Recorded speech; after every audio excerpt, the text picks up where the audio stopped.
Welcome to Your Anime Senpais. I'm Richard. And I'm John. And today we're going to be talking about Goblin Slayer, Episode 9. So, we are. Full spoilers ahead. If you haven't watched this episode yet, stop the video, go watch it, and then come back. And if you like our content, consider subscribing. Let's get right into this. Alright.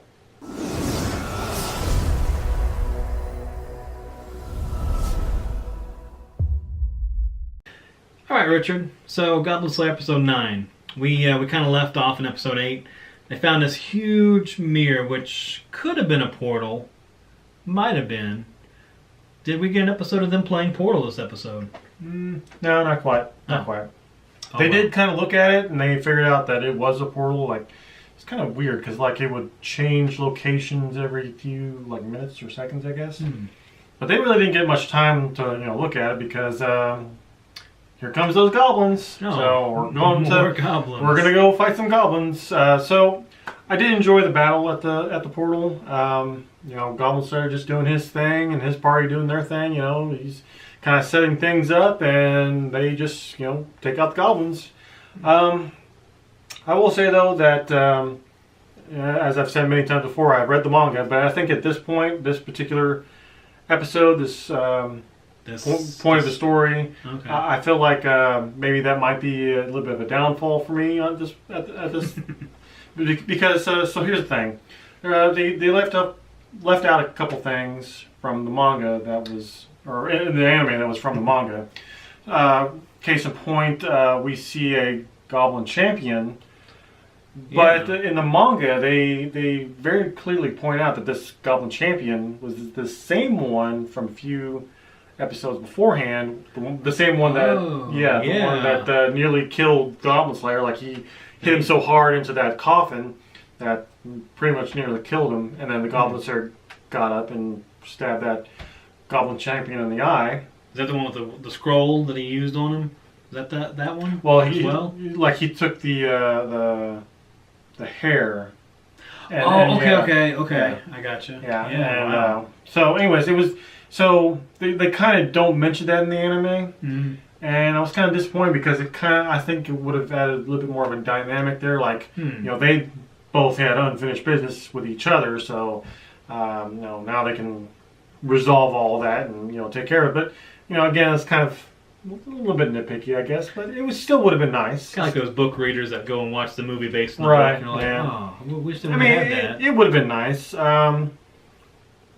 And another thing too that they left out was when they took off the portal from the wall, and they were trying to get underneath it, and the ceiling was collapsing and everything. In the manga, the Goblin Slayer looked like he wasn't going to make it underneath there. Like, I guess he was like so far away that he was going to make it underneath, but his party members pull him in right at the last second, and then everything collapses. So.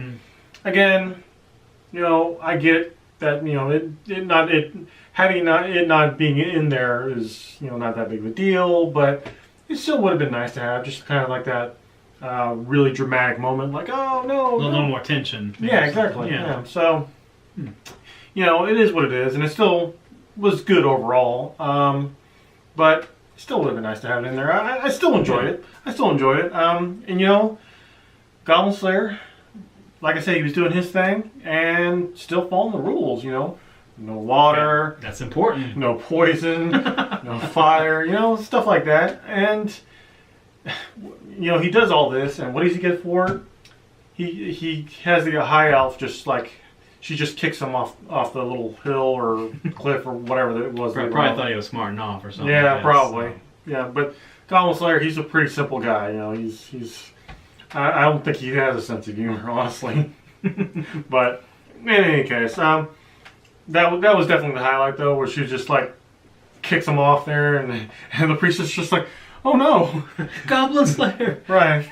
But in any case, at this point now, we're kind of the second half of the episode kind of goes to a little bit of a down point for me because he goes to confront the high priestess, and they have their conversation. Basically, we kind of get the implication that she set this whole thing up to where the Goblin Slayer would come to this city and take care of the goblins for her.